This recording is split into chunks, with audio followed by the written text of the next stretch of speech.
has been really a devastating 4th of July holiday weekend here in Texas. Oh, absolutely. Yeah. And it's just wild, the amount of rain that we've been seeing around So that much area.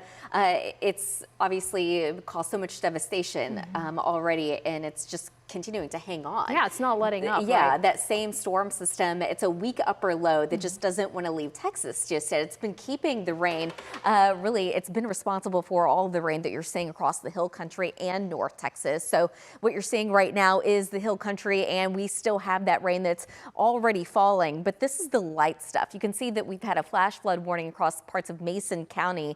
That actually goes until 9 o'clock this morning, because earlier they were seeing a passing storm that was very heavy at its peak. But now it's falling apart, but there's still obviously more rain to come. So looking at the latest timecast, it's still showing that by later this afternoon and evening, those storms will redevelop. The intensity and the coverage is going to become a lot greater. And it's not going to be until after sunset when a lot of the rain will finally let up. So they could be dealing with more flooding issues as we go throughout the rest of the day today. Now, here across North Texas, we're kind of dealing with a lot of rain, not the flooding part. Now, there is going to be a flood watch in some of our southwest counties, and we'll show you that in a moment, but it's just not been a pretty weekend by any means. It's been very gloomy. We've got very cloudy skies, not expecting to see a whole lot of sunshine today. Different story at some of our eastern counties like it has been, but we can still see those showers and storms on the south and western sides of the Metroplex. So zooming in just a little bit closer, Fort Worth, you're starting to see a little bit more light rain moving in, but the heaviest of the rain in between Benbrook,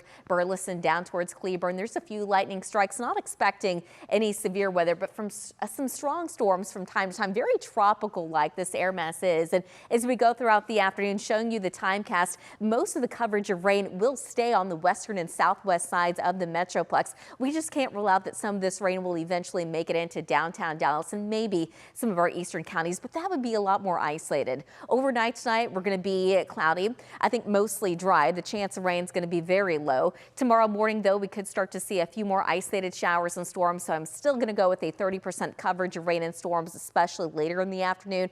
But around the evening or so, sometime after sunset, that rain goes away again, and then we do it all over for a few days after that. So for today, because of the rain, because of the clouds, temperatures will be held back, especially where the rain coverage will be highest. So only 82 today in Stephenville, 81 in Breckenridge, 89 in Dallas, but the eastern counties where we're really not expecting that much rain, we're going to be back in the low 90s today. Overnight tonight, under cloudy skies, temperatures drop down into the low to mid 70s. We're going to keep that 30% coverage of rain and storms all the way through midweek. By the time we get to Thursday, we finally dry out a little bit. Next weekend looking dry for the most part, but things can change. So for today, scattered rain and storms, a 30% coverage, temperatures only in the upper 80s. Overnight tonight, we're looking dry. We're dropping down into the mid 70s, but notice keeping the chance of rain all the way through Wednesday. Only a 10% coverage right now on Thursday. We'll see if that holds together. Temperatures start to slowly warm up as well. By next weekend, we're looking at highs climbing back into the mid 90s. Looking at the second half of that 14-day. At least right now, it's not looking all that promising. We have a daily chance of rain and storms. Right now, I'm keeping it on the lower side because we are so far out, but right now it's not looking all that great. It is also looking a little bit warmer. Adriana, back to you.